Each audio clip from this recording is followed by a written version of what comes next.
hay que hablar de la descarbonización. La crisis climática ya está aquí.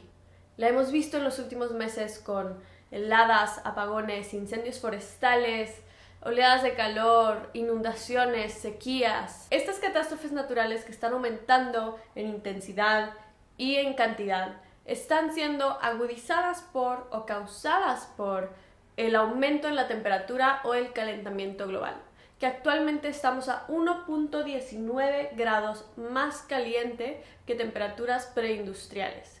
Y este aumento en la temperatura solo va creciendo. El consenso científico mundial, reflejado en el Acuerdo de París, ha determinado que es necesario limitar este calentamiento global a 2 grados centígrados, preferiblemente 1.5 grados centígrados por arriba de estos niveles preindustriales. ¿Por qué estas cifras? Según el Panel Internacional de Expertos sobre Cambio Climático, con estos aumentos en la temperatura vienen cambios proporcionales en el clima global, como extremos cálidos, ciclones, sequías, inundaciones y otros eventos que ponen el bienestar y la vida de las personas en riesgo. Y para limitar este aumento en la temperatura y reducir el riesgo en millones de personas, existe un proceso a seguir: la descarbonización.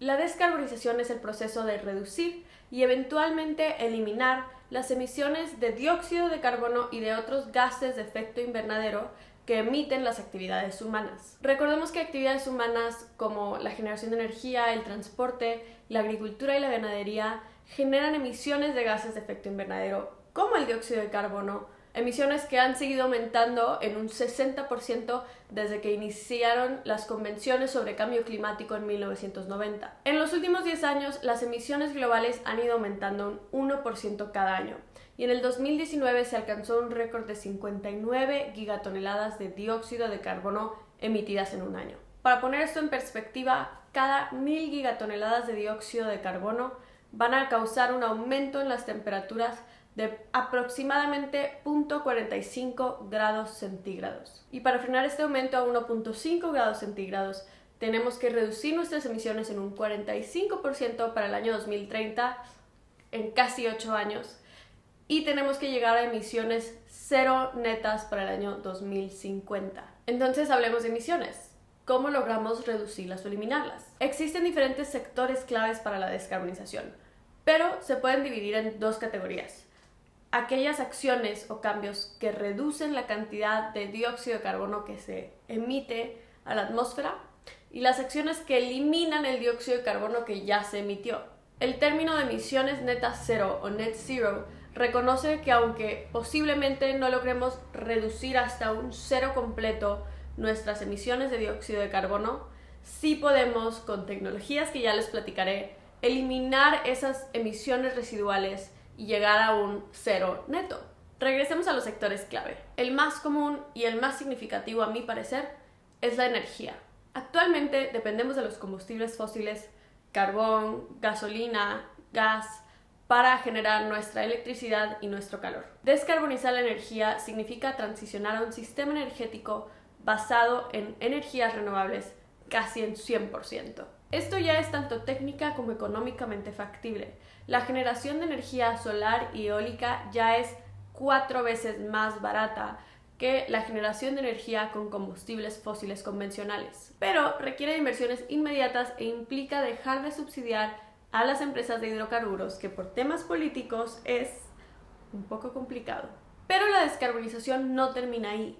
Para reducir las emisiones del sistema energético, tenemos que también reducir la cantidad de energía que demandamos. Para esto se tiene que trabajar en la eficiencia energética, para que la cantidad de energía que utilizan las casas, los edificios, las industrias sea cada vez menor. Una solución importante también es la generación distribuida, que es la generación de energía de muchas diferentes fuentes chiquitas, como casas con paneles solares, que bajan el costo de la transmisión de energía y hacen que en general la descarbonización sea más factible.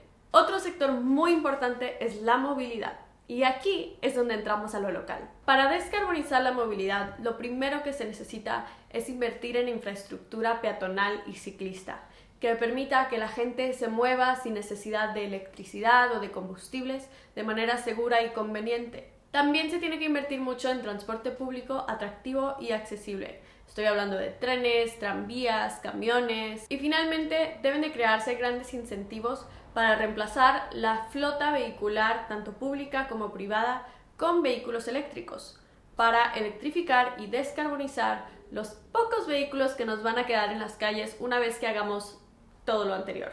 ¿Sabías que los vertederos de basura emiten muchísimo metano a la atmósfera? El manejo de residuos es otro sector importante y subestimado para la descarbonización. Los residuos sólidos urbanos son un problema porque en su descomposición liberan metano, un gas de efecto invernadero que tiene un potencial de calentamiento 80 veces más grande que el dióxido de carbono.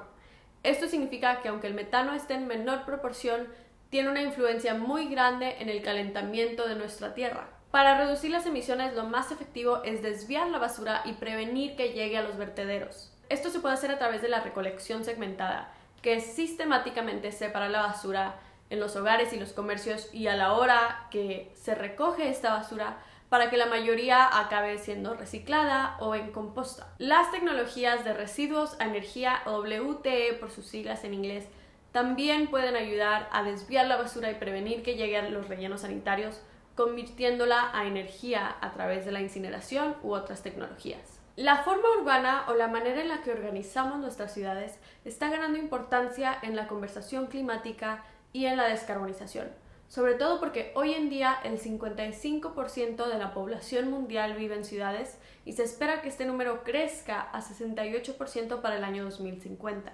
Limitar el crecimiento horizontal de nuestras ciudades y regular el uso del suelo tiene efectos importantes en la movilidad y la cantidad de energía que consumen nuestras ciudades. Las ciudades también tienen un rol importante en limitar las emisiones de las casas, las industrias y los edificios, apoyando materiales de bajo impacto para la construcción y poniendo reglamentaciones de emisiones para la construcción y la operación de industrias y edificios. A través de la planeación urbana incluso se pueden crear zonas en donde se mezclen las energías renovables, la movilidad no motorizada y el manejo de residuos para crear zonas de cero emisiones. Todo está conectado. Todas estas soluciones de las que ya hemos platicado reducen la cantidad de emisiones de gases de efecto invernadero.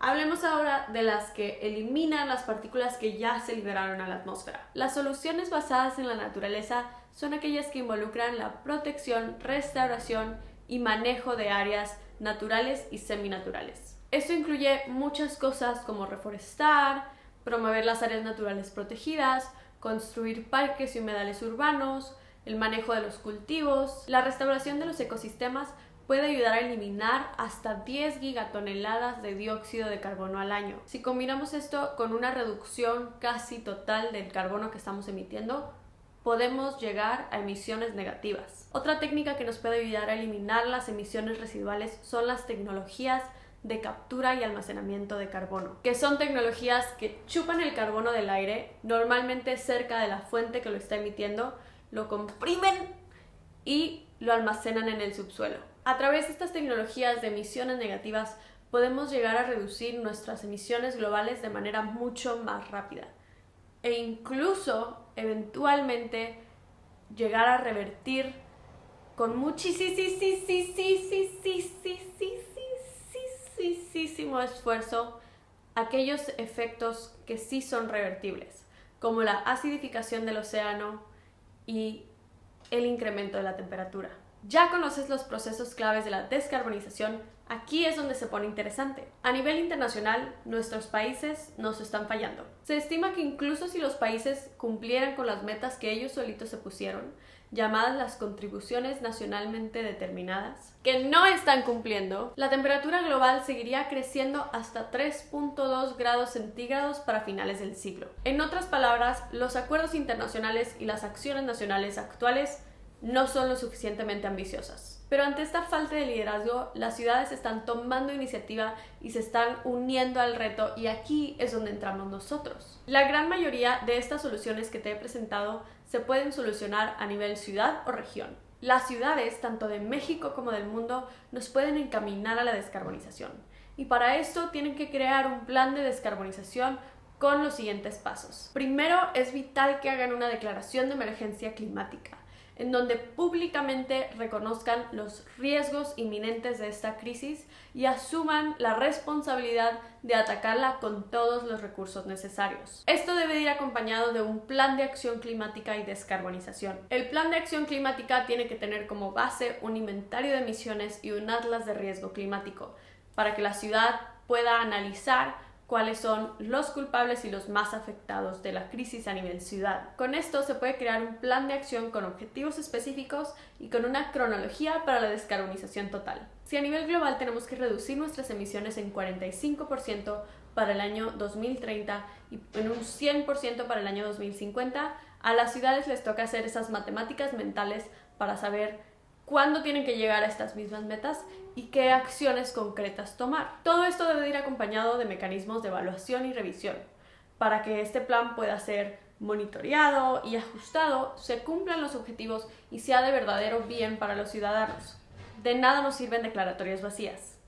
Ojo, hablemos un poco sobre la diferencia entre la descarbonización profunda y una descarbonización a medias o el camino de la fruta más baja. La descarbonización profunda es todo lo que ya hablamos anteriormente, pero también existen acciones a corto plazo que reducen la cantidad de carbono que emitimos, pero que no nos van a permitir llegar a un verdadero cero carbono. Como recoger únicamente la fruta más baja de los árboles, estas acciones son fáciles y dan resultados a corto plazo, como pasar de carbón a gas, mejorar el rendimiento de los carros o renovar un poquito las refinerías para que emitan un poquito menos. Muchos políticos se van por esta ruta fácil sin saber que aunque da resultados iniciales, luego nos dejan una trampa de carbono, con carros ligeramente más eficientes y refinerías remodeladas, que siguen dependiendo del carbón y de las que va a ser mucho más difícil y más costoso salirnos para luego llegar a una descarbonización total. Necesitamos compromisos de verdad, planes a 10, 20, 30 años que realmente nos lleguen a una descarbonización total y no solo unas cuantas reducciones que luego se estanquen. Ahora sí, ¿cómo logramos que nuestra ciudad se comprometa a la descarbonización? Contacta a tus representantes en la alcaldía, la gubernatura y el Congreso local. Explícales la importancia de que tu ciudad se una a la acción climática y la descarbonización e invítalos a seguir estos pasos. Ya existen campañas importantes como Race to Zero que ayudan a las ciudades a lograr estas metas ambiciosas y descarbonizarse para mediados de siglo. Te voy a dejar la liga en la descripción. Invita, incita, exígele a tus alcaldes unirse a este reto. Tenemos todas las herramientas que necesitamos, solo nos falta actuar. Si llegaste hasta aquí, muchas gracias. Soy ingeniera en desarrollo sustentable y como tú, yo también estoy haciendo lo posible por lograr que mi ciudad, Monterrey, se una a estas metas ambiciosas de descarbonización. Si te gustó este video, compártelo para amplificar el mensaje. Recuerda que nuestras acciones colectivas tienen mucho más impacto del que creemos. ¡Gracias!